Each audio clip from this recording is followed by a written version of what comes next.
Guys welcome back to this new video. तो आज की वीडियो में हम बात करेंगे, आपने टाइटल और थंबनेल देखा होगा तभी आप ये वीडियो देख रहे हैं। तो आपको पता होगा आज से 5 साल पहले इंडिया में एक ट्रेन का काफ़ी ज़्यादा नाम चल रहा था। उसको सुपर हाई स्पीड ट्रेन भी कह रहे थे, जिसका नाम था टेलगो ट्रेन। इसका ट्रायल भी 3 से 4 से 5 बार हुआ और सारे ट्रायल सक्सेसफुल रहे।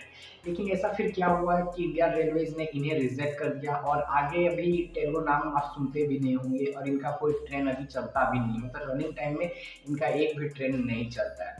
तो इनका बहुत ही अच्छे स्पीड का था, 200 प्लस स्पीड से ये ट्रेन चल सकता था। टेलगो ट्रेन इसे रसिया में, उज्बेकिस्तान में और भी काफ़ी जगह इस ट्रेन को यूज़ किया जाता है।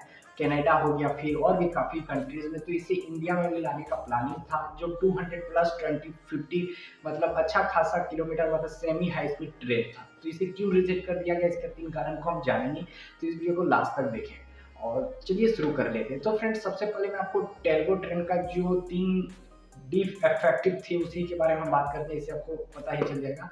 जो टेलगो ट्रेन का हाइट था और जो इंडिया रेलवेज के जितने भी स्टेशन उसके प्लेटफॉर्म थे वो मैच ही नहीं करते थे।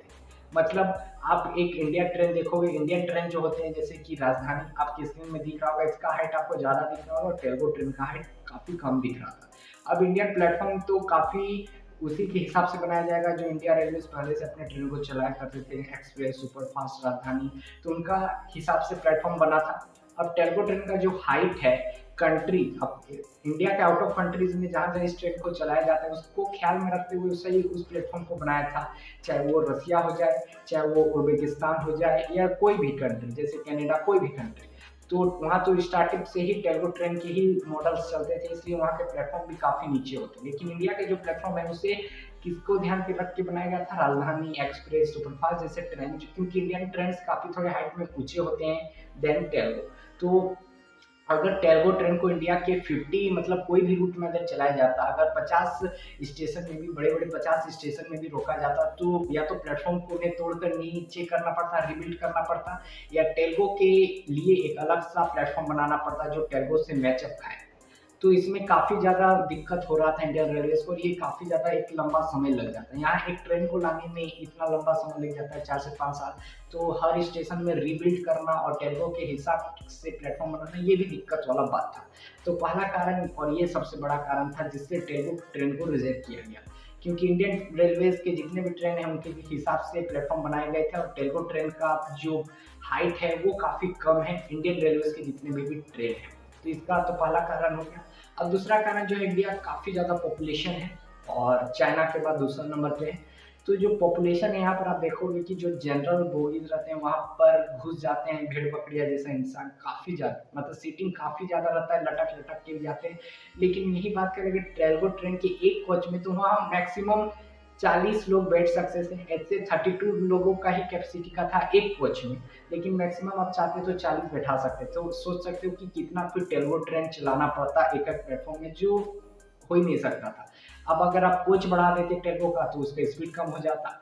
अब जो इसका सीटिंग है वो इंडियन पॉपुलेशन के हिसाब से मैच खा ही नहीं रहा था। अगर आप टेलगो ट्रेन चलाते भी तो इतने ज़्यादा आपको ट्रेन चलाने पड़ते कि काफ़ी बिजी शेड्यूल हो जाता, ट्रैक काफ़ी ज़्यादा फुलफिल होता है। अब इंडिया में आपको पता ही है सिर्फ अप और डाउन का ही ट्रैक है, मात्र 2 ट्रैक है कहीं भी, और कहीं कहीं जगह तो सिंगल ट्रैक है जहाँ एक ट्रेन को रोका जाता है फिर दूसरा ट्रेन को चलाया जाता है। तो ये भी नाम पॉसिबल ही नहीं था, तो इसके कारण भी टेलगो ट्रेन को रिजेक्ट किया गया। ये 2 बड़े कारण थे। तीसरा जो कारण था वो है, टेलगो ट्रेन जो कंपनी है टेलगो, उसका इंडियन रेलवेज या इंडियन गवर्नमेंट चाहती थी आप जो कंपनी का कंस्ट्रक्शंस का काम है या मैन्युफैक्चर का काम है आप इंडिया में कीजिए, क्योंकि इसको ट्रांसपोर्ट इंपोर्ट करने में भी काफ़ी ज़्यादा खर्चा पड़ जाता था।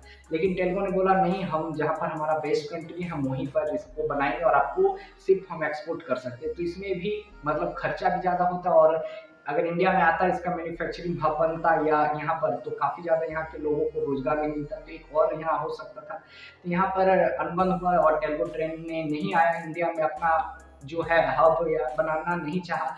वो चाहता था सिर्फ मैं अपना ट्रेन को एक्सपोर्ट करूँ अपने कोचेस को, लेकिन मैं इंडिया में अपना कोई भी फैक्ट्री नहीं बनाऊंगा। तो ये भी एक तीसरा कारण है। तो ये 3 कारण के चलते आपको टेलगो ट्रेन इंडिया के ट्रैक्स में देखने को नहीं मिलता है। बट कोई बात नहीं, इंडिया आप खुद का ही काम कर रहा है। मेड इन इंडिया के तहत आपको वंदे मातरम देखने को मिल रहा है, जो 2 अभी वंदे मातरम करंटली इंडिया में रनिंग है। और इस तरह के वंदे मातरम आपको आगे भी देखने को मिलेंगे जो मेड इन इंडिया है। तो और भी बुलेट ट्रेन आपको देखने को मिल सकता है, जो अभी अहमदाबाद और मुंबई के बीच है उसका भी काम चल रहा है, दूसरा दिल्ली और कलकत्ता के बीच है उसका भी काम चल रहा है। तो आप समझ सकते हो टेल्को को क्यों रिजेक्ट किया गया, क्या क्या कारण थी, मैंने आपको एक्सप्लेन समझा दिया। अब आपको दिक्कत नहीं होना चाहिए। आई होप आप समझ चुके होंगे। ये वीडियो में आप 2 काम कर सकते हो, लाइक और सब्सक्राइब। हम मिलते हैं नेक्स्ट वीडियो में, तब तक के लिए बाय बाय।